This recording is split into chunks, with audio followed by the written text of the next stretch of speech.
Дзякуючы такой фантастычнай статыстыцы, сербскі форвард устанавіў адразу 2 рэкорды нацыянальнай баскетбольнай асацыяцыі. Не дзіўна, што менавіта ў гэтым годзе ліга ўзялася за абнаўленне і ўзмацненне жорсткасці сваіх антытанкінгавых правіл. Ну і вядома ж, якая рубрыка «Автоп месяца» без чарговага крышазноснага пабіцця чарговага, здавалася б, вечнага рэкорда нападаючым Лейкерс Лебронам Джеймсам.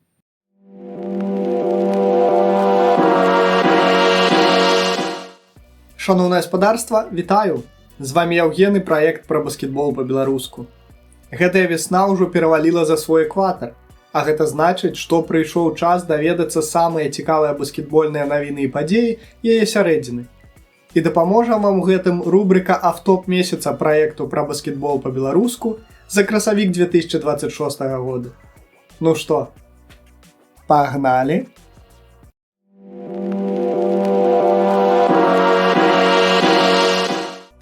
У ноч на 4 красавіка навічок Далласу Купер Флег у матчы супраць Арланда набраў ажно 51 ачко. І такім чынам зрабіўся не проста наймаладзейшым гульцом у гісторыі нацыянальнай баскетбольнай асацыяцыі, якому падкаралася такая вяршыня, але і ўвогуле першым гульцом, які дасягаў такога паказчыка ва ўзросце менш за 20 гадоў.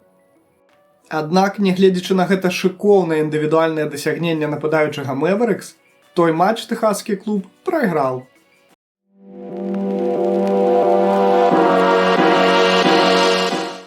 І, дарэчы, пра паразы. Рэгулярны сезон 25-26 зрабіўся першым у гісторыі лігі, у якім ажно 8 каманд пацярпела 55 альбо больш паразаў. У лік гэтых няўдах увайшлі Нью-Орлеан, Даллас, Мемфіс, Сакрамента, Юта, Бруклін, Вашынгтон і нават мінулагадовы фіналіст NBA – Індыяна. Толькі ўдумайцеся, кожны 4-ты клуб у гэтым сезоне прайграваў у 2 з 3 сваіх матчаў ці нават больш. Не дзіўна, што менавіта ў гэтым годзе ліга ўзялася за абнаўленне і ўзмацненне жорсткасці сваіх антытанкінгавых правіл.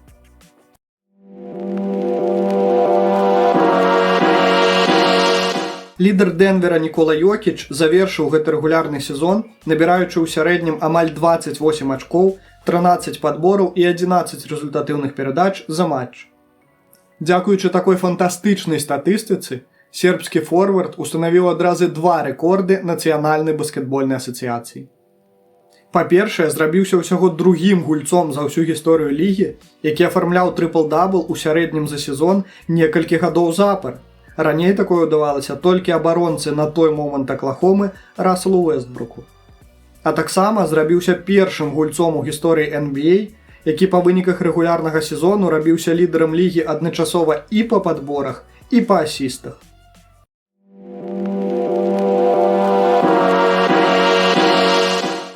Ну і вядома ж, якая рубрыка «Автоп месяца» без чарговага крышазноснага пабіцця чарговага, здавалася б, вечнага рэкорда нападаючым Лейкерс Лебронам Джеймсам.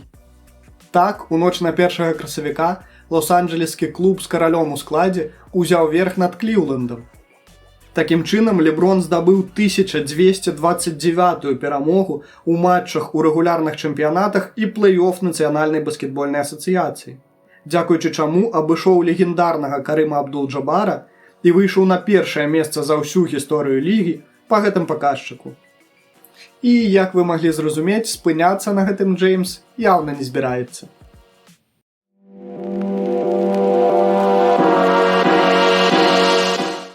Па стане на канец красавіка нам ужо сталі вядомыя ўладальнікі часткі індывідуальных узнагарод па выніках розыгрышу рэгулярнага сезону нацыянальнай баскетбольнай асацыяцыі 2025-2026 гадоў.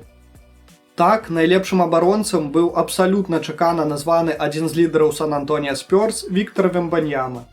Што адметна, французскі цэнтравы зрабіўся першым у гісторыі лігі уладальнікам узнагароды «Містер Замок», за якога прадстаўнікі спартовых медыа, што абіраюць пераможцаў, прагаласавалі аднагалосна. Найлепшым гульцом укладчы, а гэта апошнія 5 хвілін матча, які праходзіць з розніцай у ліку не больш за 5 ачкоў, быў названы лідар мінулагадовых чэмпіёнаў Аклахома Сіці Тандер Шэй Гілджес-Александр. а ягоны кузен Нікель Александр Уокер з Атланты заваяваў тытул найбольш прагрэсуючага гульца сёлетняй рэгуляркі. Статуэтку найлепшага запаснога гульца ў гэтым годзе узняў над сваёй галавой нападаючы Сан-Антонія Спёрс Келден Джонсон. Узнагароду за найбольш справядлівыя спартовыя паводзіны на пляцоўцы атрымаў абаронца Бостону Дэрек Уайт. Найлепшым навічком рэгулярнага сезону 25-26 даволі чакана, хоць і, на мой погляд, так жа спрэчна, быў названы першагодка Далласу Купер Флэг. Ну і самым паспяховым кіраўніком клуба Нацыянальнай баскетбольнай асацыяцыі сёлета назвалі прэзідэнта па баскетбольных аперацыях каманды Бостон Селтикс Брэда Стывенса. Хоць усе мы ведаем, хто ім павінен быў стаць насамрэч. І зноў.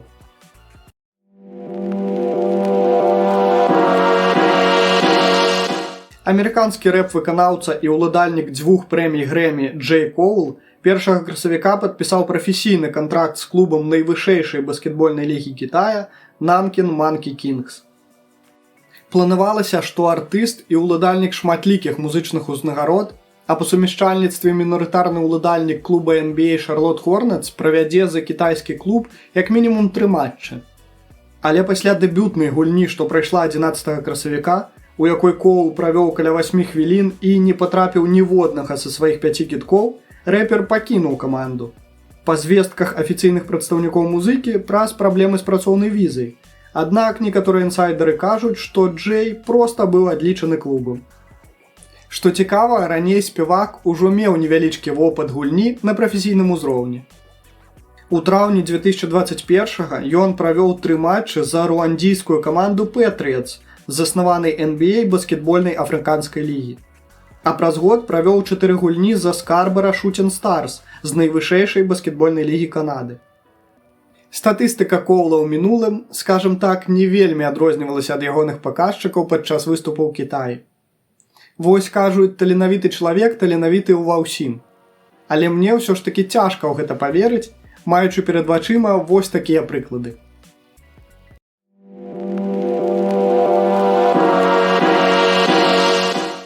Вось такімі былі найбольш цікавыя падзеі сярэдзіны гэтай баскетбольнай вясны па версіі праекту пра баскетбол па-беларуску. А якія красавіцкія навіны са свету NBA найбольш запомніліся вам? Пішыце ў каментарах і падтрымайце гэтае відэа рэпостам. А з вамі быў Яўген і рубрыка «Автоп месяца». Чакайце наступнага выпуску. Падпісвайцеся на соцсеткі праекту пра баскетбол па-беларуску. Дзяліцеся гэтым відэа з сябрамі. І хай будзе баскетбол.